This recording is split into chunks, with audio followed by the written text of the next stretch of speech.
Assalamualaikum warahmatullahi wabarakatuh. Sahabat Pena Ufuk dimanapun berada, kita akan menyaksikan wawancara edisi bahasa Inggris Pak Anies dengan tema persinggungan antara Islam dan demokrasi.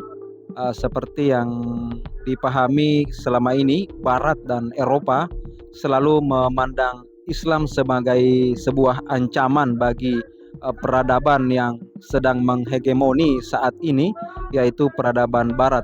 Nah, di sini Pak Anies menjelaskan dengan sangat-sangat cerdas terkait dengan Indonesia sebagai mayoritas Muslim, berpenduduk sebagai mayoritas Muslim, mampu hidup dengan baik dengan menggunakan sistem demokrasi.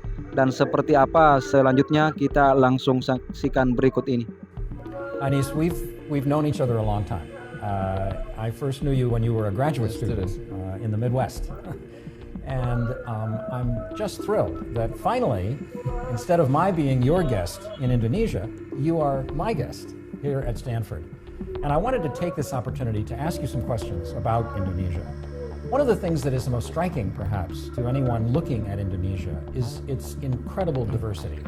Hundreds of ethnic groups, different languages, all the major world religions are represented in Indonesia, ecological differences, economic differences, and yet it's a democracy. And since 1998, one hopes that will continue, it has been a democracy, despite having had very little historical experience of democracy. So what's the secret to your success? Yeah, well, first of all, thank you. I really enjoyed being at Stanford here. Now, with regard to democracy in Indonesia, yes, it started in '98, and it has been years since then. But the foundations of that democracy was built long before '98. You mentioned earlier about the extreme diversity. Democracy requires some common ground to glue these nations together. Right. Otherwise, it won't function. Right. Now, Indonesia had its independence in 1945. However, the spirit of being one nation in this archipelago was agreed upon 17 years before the independence.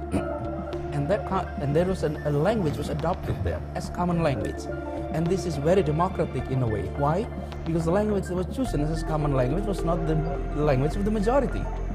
It was the lingua franca of the archipelago, adopted as the national language. And I think it helps to create the feeling that this is one nation.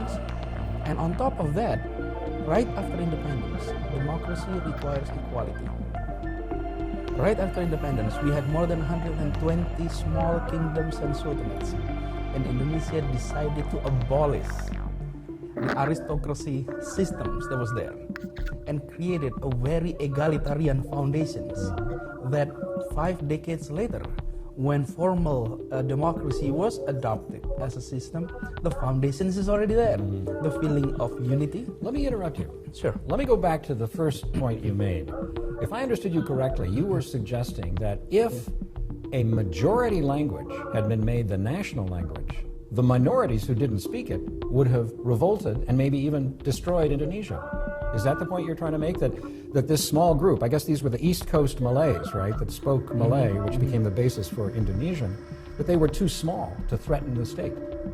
That's one, but also the fact that the majority understood that the language, that's the language of the minority, has become the lingua franca. Yeah. And willingness to adopt that is, I think, create the sort of legacy that we can agree upon something that may not be the Right. interest of Right. the large portion of the society. And that is a very important experience. Yeah. And that was done prior to the presence Yes. of a state. Right. And that was more of a civil society thing. And I think this is also the other reasons why our Indonesian democracy is consolidating now, and I hope it will continue, is it has this vibrant civil society. The civil society that has been very active in promoting democratic values. So democracy is not only procedural democracy, an electoral process that is there, but also a very living spirit of democracy that is being practiced. And I think it requires that civil society to be there. That's where I am now managing a university. Right. And higher education in Indonesia is extremely crucial in supplying sufficient resources, producing middle class, modern, highly educated, not only for the leadership level, but also at the masses level. And that, I think, one of the very reasons why our democracy is so far so good. I hope it continues. I want to go back to your comment about civil society. I think it's generally understood that a civil society may be a necessary ingredient for democracy. But at the same time, a civil society can believe in a variety of things. They don't necessarily all have the same values. We know that more Muslims live in Indonesia than in any other country on earth. And therefore, if we talk about civil society in Indonesia, to what extent are we actually talking about an Islamic society? And that, of course, raises the question, which is, I think, of particular interest here in the United States, not to mention Indonesia. Are Islam and democracy really compatible? Yes. Is there a relationship that works in Indonesia? Yes, I think, well, the fact that Indonesia is a majority Muslim nation often made us being under the spotlight for our democracy. The question is just like them: is a democracy compatible? We practice both. The society in Indonesia is reflecting the symbols, the values of Islam. From TV programs to books to literature, it reflected the value of Islam. And on the other hand, we're practicing democracy. And then we look at the state is not a religious-based state, and it's neither a complete secular state.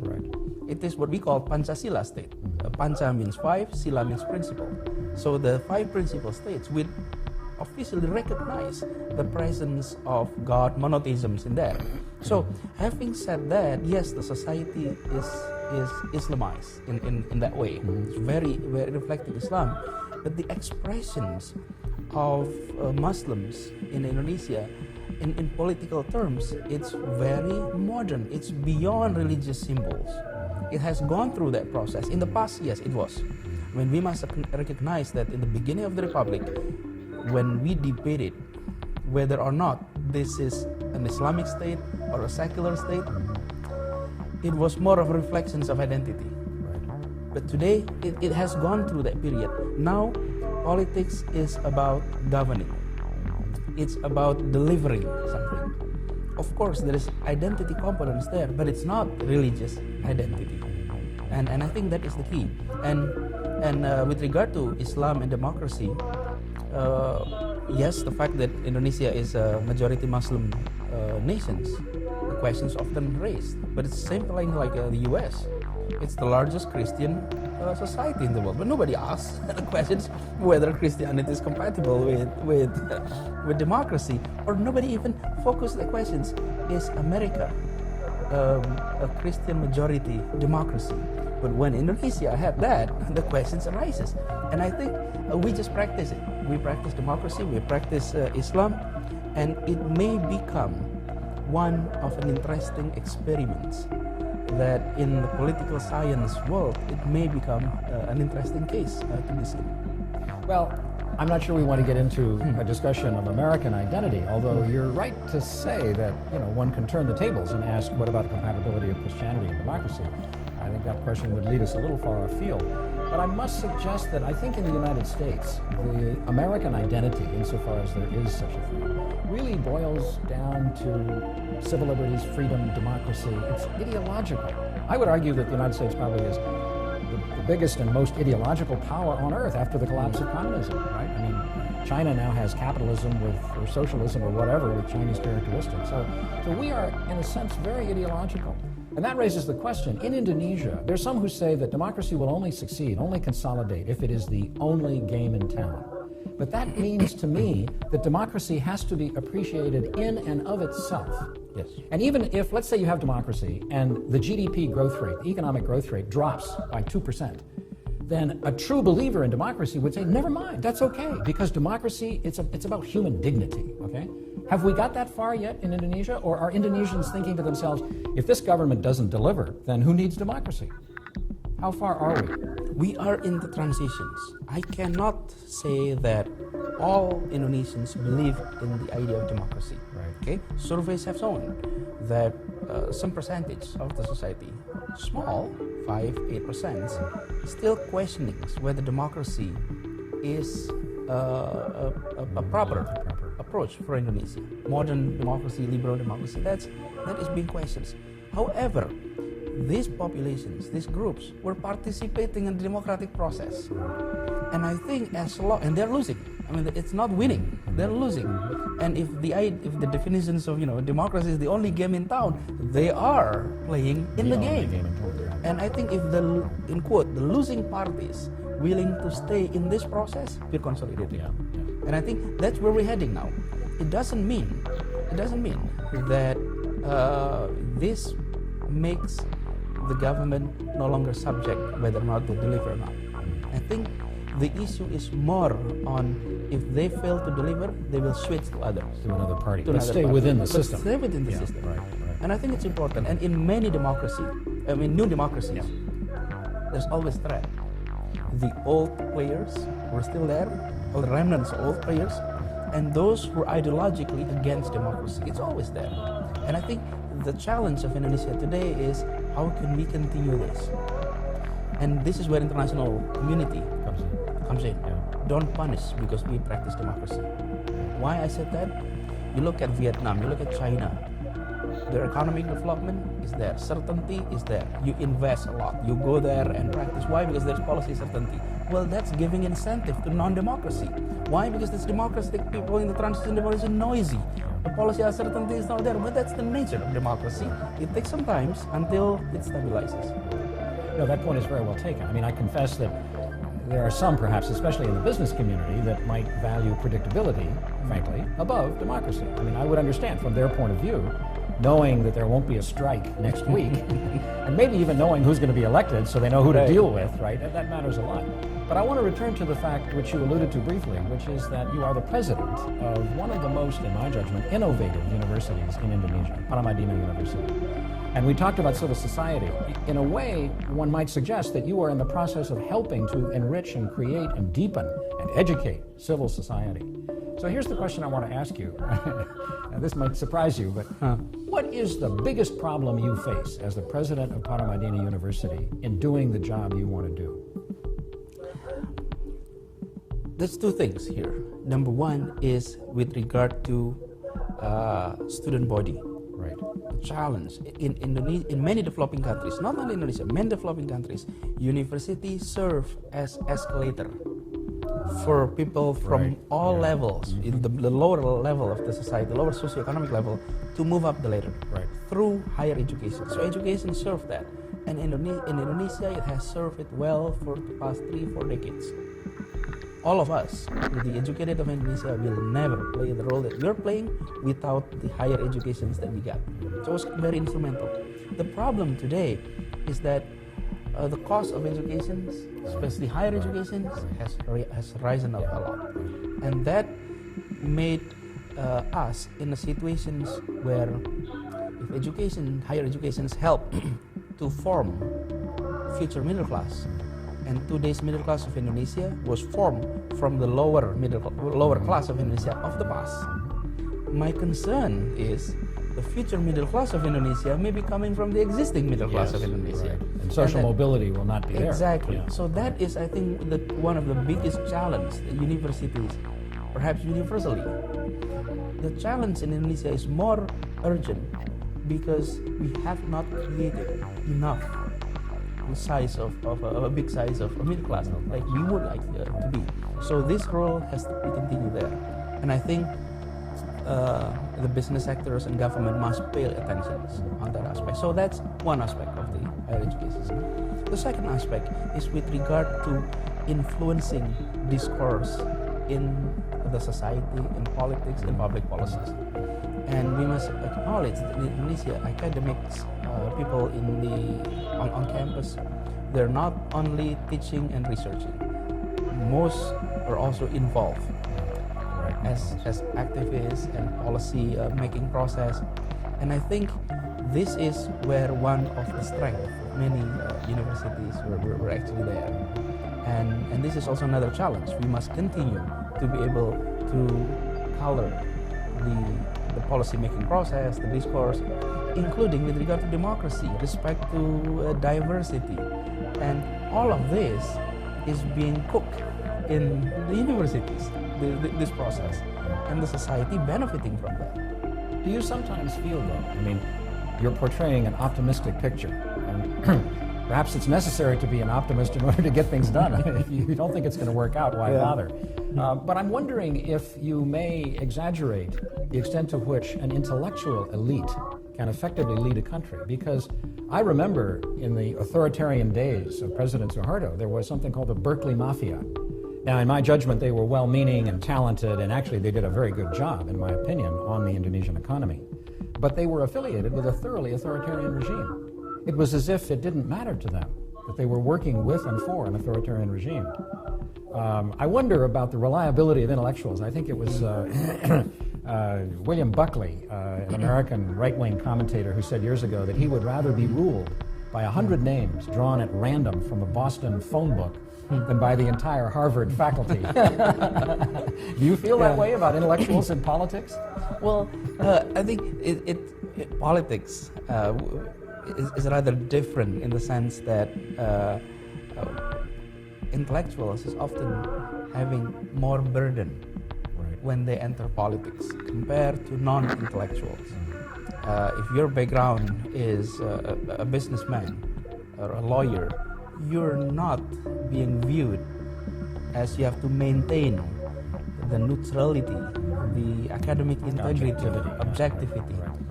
And I think in the academic world, of course, if we make mistake, we revise the hypothesis. And then we work on it again.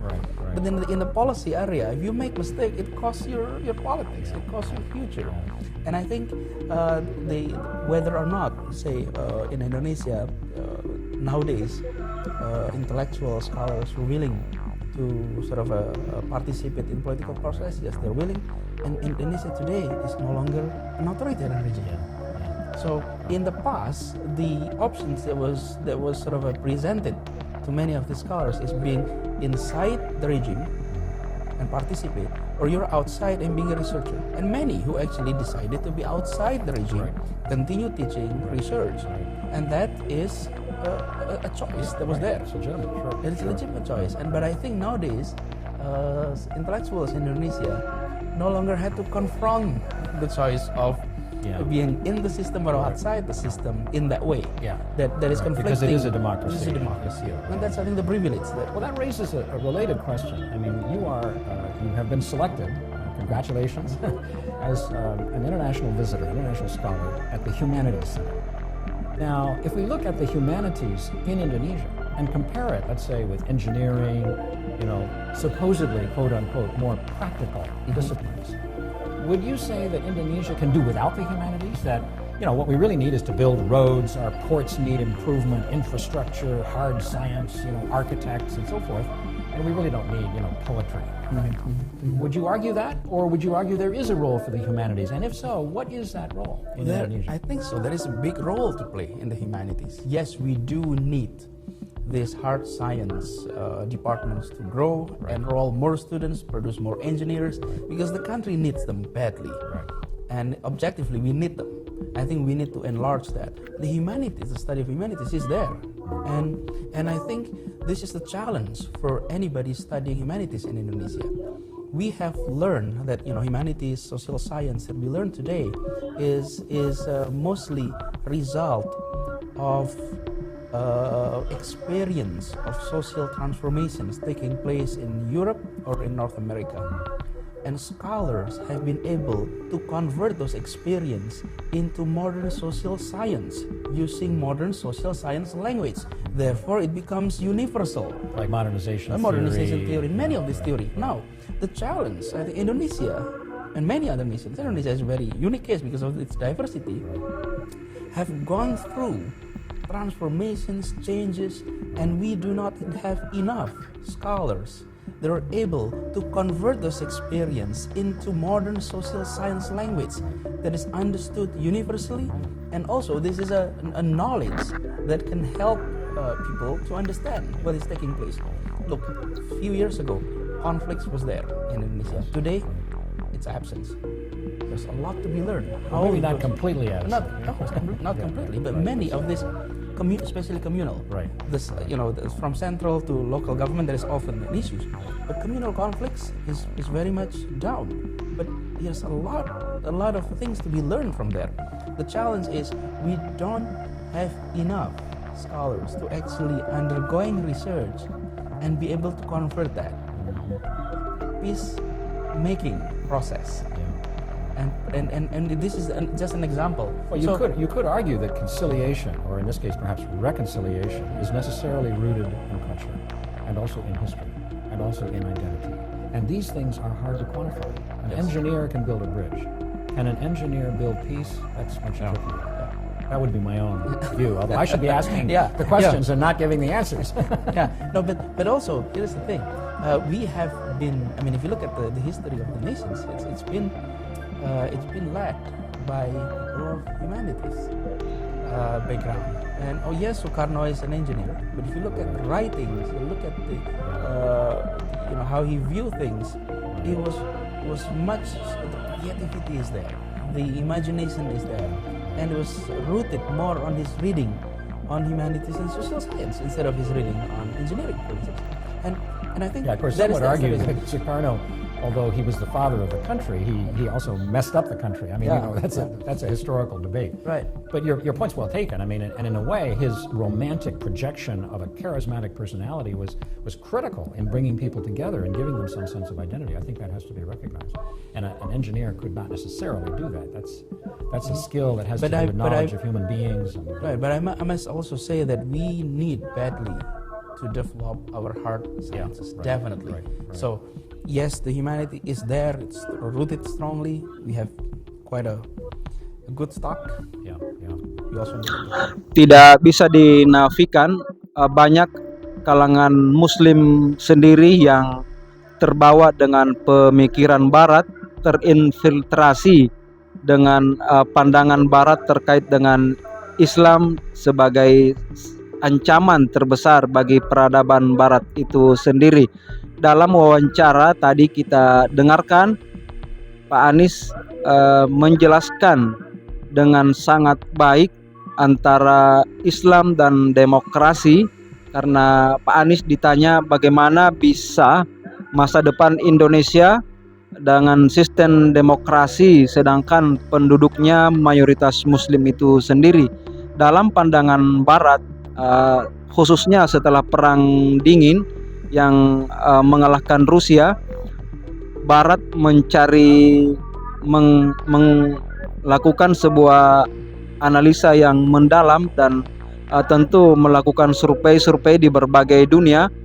Kira-kira ancaman selanjutnya setelah Uni Soviet runtuh, ancaman yang akan meruntuhkan dominasi barat adalah kekuatan Islam. Itulah kesimpulannya. Maka beberapa dekade terakhir kita dunia siang malam dipenuhi dengan pemberitaan Islam radikalis, Islam ekstremis dan teroris, khususnya konflik-konflik yang terjadi di Timur Tengah. Itu semua istilah-istilah artifisial, karena di satu sisi memang Barat sangat membenci Islam itu sendiri, tapi di sisi yang lain diciptakanlah berbagai konflik, dan pelaku konflik ini itu dimanfaatkan adalah antar sesama Islam itu sendiri. Nah, di sini juga industri persenjataan Barat akan banyak tentunya terdistribusikan dan akan meraih banyak keuntungan. Dan itulah Pak Anies mengapa di sini sangat cerdas sekali menjelaskan, meletakkan jawaban atas pertanyaan yang sebenarnya menggiring publik untuk membenci Islam itu sendiri.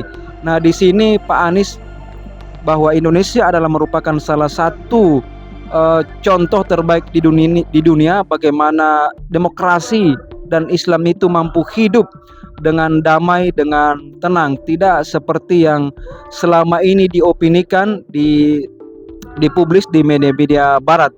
Dan memang seperti itulah Islam adalah sebuah sistem yang tidak mempunyai sistem baku, baik itu khilafah, demokrasi, kerajaan, karena yang diinginkan oleh maqasidus syariah adalah nilai-nilai Islam itu bisa terimplementasikan dalam kehidupan masyarakat, termasuk dalam kehidupan berbangsa dan bernegara itu sendiri.